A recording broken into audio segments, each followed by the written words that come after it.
ओम शांति। आज बाबा की मुरली सुनेंगे। मुरली का सार है, बाबा ने कहा, मीठे बच्चे, ब्रह्मा बाबा शिव बाबा का रथ है। दोनों का इकट्ठा पाठ चलता है। इसमें जरा भी संशय नहीं आना चाहिए। जैसे हम कहीं भी जाते हैं तो हमें साधन की आवश्यकता होती है। जितनी लंबी जर्नी होगी उस अनुसार हम साधन अपनाते हैं। शिव बाबा को भी सृष्टि पर कार्य करने के लिए माध्यम चाहिए। तो बाबा ने कहा, ये भी मेरा रथ है, इसमें संशय नहीं आना चाहिए।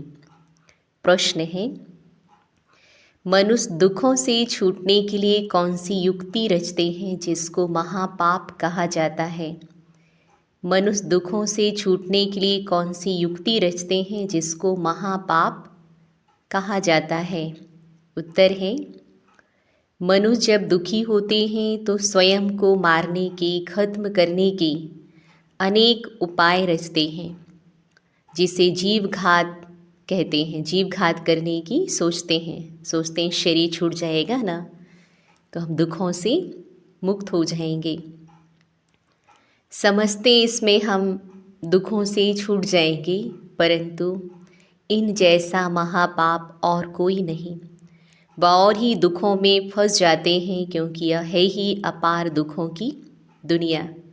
देखो, ये जो शरीर हमें मिला है, ये प्रकृति परमात्मा की देन है। अगर हम इसे अपने हाथों से नष्ट करते हैं तो प्रकृति भी तो पनिश करेगी ना। तो कभी हमें परफेक्ट शरीर मिलेगा क्या रोल प्ले करने के लिए?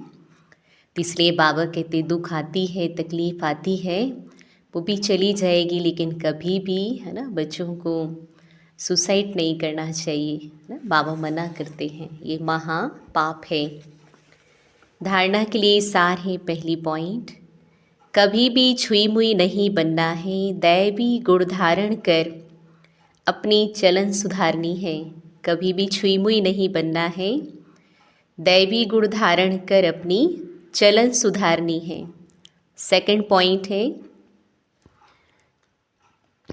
बाप का प्यार पाने के लिए सेवा करनी है, लेकिन जो दूसरों को सुनाते वह स्वयं धारण करना है।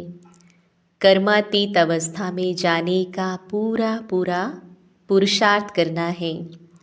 कर्मातीत अवस्था में जाने का पूरा पूरा पुरुषार्थ करना है।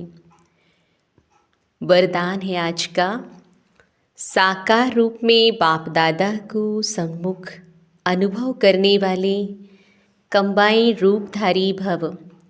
साकार रूप में बाप दादा को सन्मुख अनुभव करने वाले कंबाइंड रूपधारी भव। डिटेल है, जैसे शिव शक्ति कंबाइंड है, ऐसे पांडव पति और पांडव कंबाइंड है। जो ऐसे कंबाइंड रूप में रहते हैं उनके आगे बाप दादा साकार में सर्व संबंधों से सामने होते हैं। अभी दिन प्रतिदिन और भी अनुभव करेंगे, जैसे बाप दादा सामने आए, हाथ पकड़ा, बुद्धि से नहीं आँखों से देखेंगे, अनुभव होगा। लेकिन सिर्फ एक बाप दूसरा ना कोई, यह पाठ पक्का हो। फिर तो जैसे परछाई घूमती है, ऐसे बाप दादा आँखों से हट नहीं सकते, सदा सन्मुख की अनुभूति होगी। तो बाबा ने कहा, परछाई की तरह बाबा के साथ का अनुभव होगा। तो बार बार अभ्यास करना है, मैं बाबा के साथ कंबाइंड हूँ। स्लोगन है, माया जीत प्रकृति जीत बनने वाली श्रेष्ठ आत्मा ही स्वकल्याणकारी व विश्व कल्याणी है। माया जीत प्रकृति जीत बनने वाली श्रेष्ठ आत्मा ही स्वकल्याणकारी व विश्व कल्याणकारी है।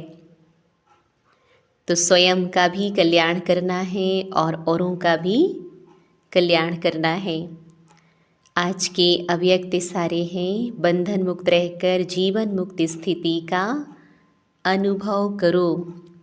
आज की प्रैक्टिस है, जब आप अभी जीवन मुक्त बनो तो आपकी जीवन मुक्त स्थिति का प्रभाव जीवन बंध वाली आत्माओं का बंधन समाप्त करेगा। तो वह डेट कब होगी जब सब जीवन मुक्त होंगे, कोई बंधन नहीं। सब बंधनों में पहला एक बंधन है देह भान का बंधन, उससे मुक्त बनो। देह नहीं तो दूसरे बंधन स्वतः ही खत्म हो जाएंगे। देह नहीं तो दूसरे बंधन स्वतः ही खत्म हो जाएंगे। अच्छा, बाप दादा का याद प्यार, गुड मॉर्निंग और नमस्ते। हम बच्चों का भी बाप दादा को याद प्यार, गुड मॉर्निंग और नमस्ते। ओम शांति। Thank you. Very nice day.